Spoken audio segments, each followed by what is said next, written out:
Halo, ketemu lagi dengan saya, Cak Imran, di program Doci Diary of Cak Imran. Nah, pada kesempatan hari ini, di video kita kali ini, kita akan membahas tentang pilar usaha. Sebuah pilar yang akan membimbing kita, mengarah kita agar eh, usaha yang kita jalankan ini punya tujuan. Jadi nanti tidak mengenal istilah pendekar. Penjelasan pilar ini pun juga akan sekaligus saya akan sharingkan tentang rahasia usaha saya.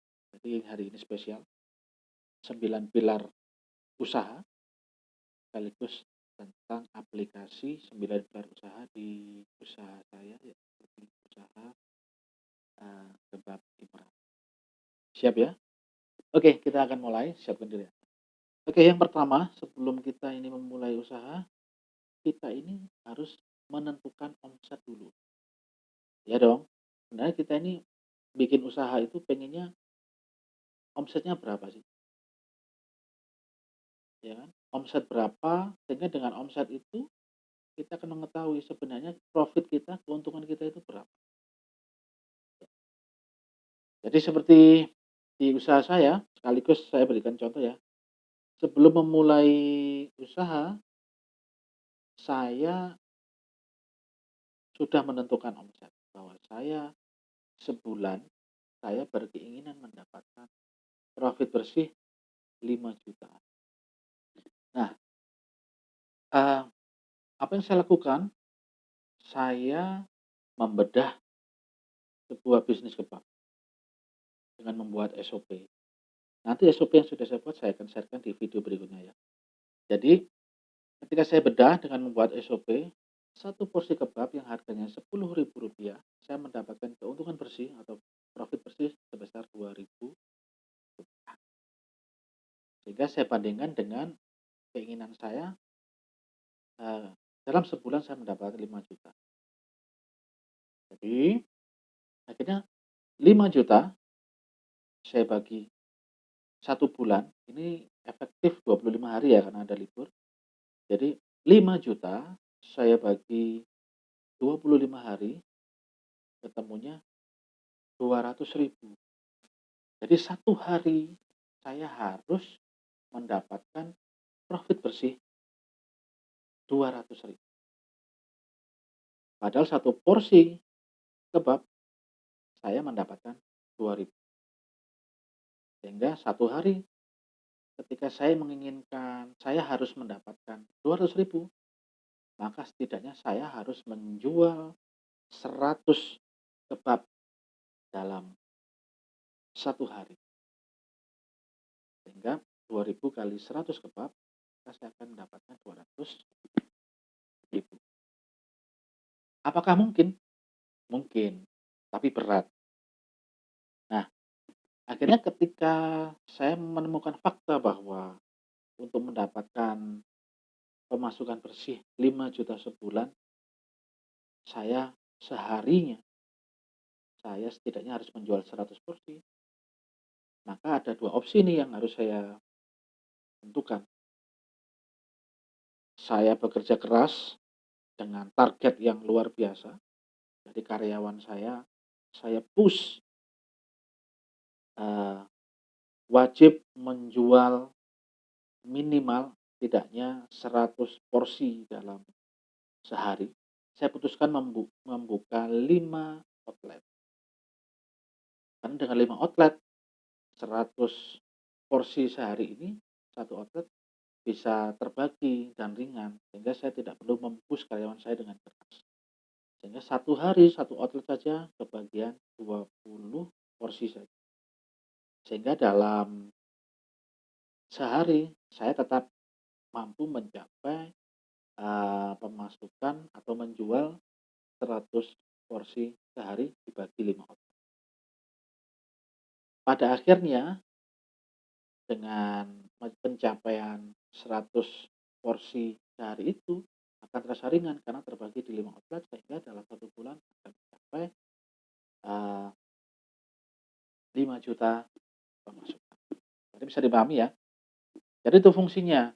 Jadi fungsinya kenapa yang pertama kali kita harus menentukan omset. Supaya kita ini tidak seperti pendekar mabuk. Ya saya ingin setiap bulan 10 juta, setiap bulan 100 juta, setiap bulan 1 juta. Tapi kita tidak mengerti bahwa atau kita belum menyadari bahwa sebenarnya potensi pemasukan kita dalam jenis usaha kita ini. Jadi menentukan omset. Jadi pahami ya. Yang kedua adalah kepuasan pelanggan. Ya, basicnya adalah pelanggan puas. Kalau pelanggan puas pasti balik, pasti balik, pasti kembali. Dimaksud dengan kepuasan pelanggan adalah pelayanan kita, what they need, what they want. Kita harus memenuhi apa yang mereka butuhkan, apa yang mereka ingin. Kemudian bangun tim yang berkinerja tinggi. Kalau kita selama ini masih sendirian, ya kita sendiri timnya. Kita harus bangun kita ini berkinerja tinggi. Tidak mudah menyerah, tentunya juga sehat. Jadi kalau kita ini sakit-sakitan juga berat. Maka jaga stamina supaya kita mampu berkinerja tinggi. Yang berikutnya, yang keempat adalah cost. Beban biaya atau biaya. Untuk menemukan profit kita harus mendapatkan omset kotor. Karena profit sendiri adalah omset dikurangi pengeluaran. Supaya bisa disimpulkan bahwa ternyata usaha kita ini keuntungannya berapa persen. Seperti saya di usaha kebab saya adalah 20% bersih. Karena dari harga 10.000 satu porsi kebab, saya mendapat keuntungan bersih 2.000. Jadi 20%. Ya cukup ideal lah bisnis. Kemudian ketika kita sudah menentukan cost, kita yang berikutnya, pilar berikutnya adalah organisasi yang kuat. Sebuah organisasi yang kuat, yang solid. Antara bendahara, antara owner, antara karyawan harus solid. Keterbukaan. Berikutnya setelah organisasi yang kuat, leadership. Merubah karakter karyawan kita menjadi militan, merubah karakter kita sendiri menjadi militan, juga merubah pola pikir kita dalam hal pengembangan atau pertumbuhan. Tidak mudah puas, terus mengembangkan usaha kita. Berikutnya, business owner mentality atau pantang menyerah dan jadi kita harus bangun karakter kita, karakter building, pembentukan karakter kita militan. Kita nggak boleh lemah dengan karyawan kita. Kita tidak boleh terlihat sedih di depan karyawan. Kita tidak boleh terlihat lemes di depan karyawan kita.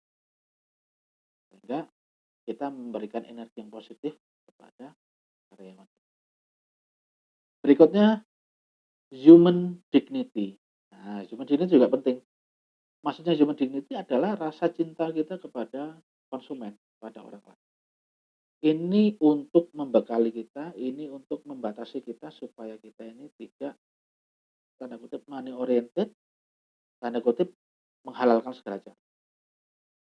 Jadi kita harus memikirkan juga aspek-aspek di human, di konsumen kita. Kesehatan, kehalalan, segi halal produk kita, sehat tidaknya produk kita, kemudian bersihnya, kemudian higienisnya. Jadi ini menjadi fokus di kita dalam membuat sebuah produk yang bisa menjadi kemaslahatan. Dan yang terakhir adalah spirituality. Ya tentu spirituality penting. Selain kita urusan horizontal dengan masyarakat, kita juga ada urusan vertikal. Jadi seperti itu ya. 9 pilar bisnis ini, 9 pilar usaha inilah yang saya terapkan menjadi pilar untuk membimbing saya, mengarahkan saya agar bisnis saya ini tumbuh dan nah, yang terakhir kita akan simpulkan dari 9 pilar tadi, kita akan urutkan. Setelah kita lakukan, mari kita urutkan dari bawah ke atas. Karena dengan kita mengurutkan dari bawah ke atas, kita akan tersadar-sadar bahwa sebenarnya 9 pilar usaha ini benar-benar berguna dan membimbing usaha kita. Tentunya 9 pilar ini nanti bisa Anda terapkan, Anda bisa modifikasi, Anda bisa gunakan di usaha. Baik, kalau spirituality terjaga, kalau spiritual kita ini terjaga, maka human dignity terjaga. Kalau spiritual kita terjaga, maka rasa cinta kepada umat, kepada masyarakat akan terjaga. Kalau human dignity terjaga, rasa cinta kita kepada umat terjaga, maka mental business owner kita, mental bisnis kita terjaga. Kalau business owner mentality kita terjaga, maka jiwa leadership kita akan tumbuh dan berkembang. Kalau leadership kita kuat, kita sebagai pemilik bisnis, sebagai pemimpin bisnis kita kuat, maka otomatis organisasi kita kuat. Kalau organisasi kita yang kuat, maka cost terjaga.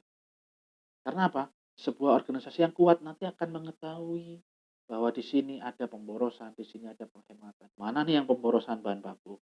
Mana nih yang bisa menjadi peluang untuk pertumbuhan profit? Kalau cost terjaga, beban biaya terjaga, maka tim yang berkinerja tinggi juga akan muncul atau terjaga. Karena kalau cost terjaga, tidak ada beban operasional yang berlebih, maka tim juga akan menjadi solid. Kalau tim yang solid sudah ada, akhirnya mampu memberikan pelayanan terbaik kepada konsumen. Sehingga apa? Kalau tim yang kinerja tinggi terjaga, maka kepuasan pelanggan akan ada, akan terjaga. Sehingga pada akhirnya ketika konsumen kita atau pelanggan kita puas, omset kita sebesar 5 juta sebulan akan terwujud. Itulah rahasia usaha kebab saya yang saya sharekan kepada rekan-rekan semua melalui strategi 9 pilar usaha. Semoga bermanfaat. Mari kita miliki usaha yang jelas tujuannya sehingga kita tidak menjadi pebisnis seperti dewa mabuk yang tidak tahu sebenarnya keuntungan atau pemasukan atau pengeluaran kita ini seberapa. Oleh karena itu, mari kita belajar, mari kita terus tumbuh dan berkembang dengan cara apa? Menerapkan 9 pilar bisnis. Terima kasih, sampai ketemu di video berikutnya bersama saya Cak Imran di program Doji Diary of Cak Imran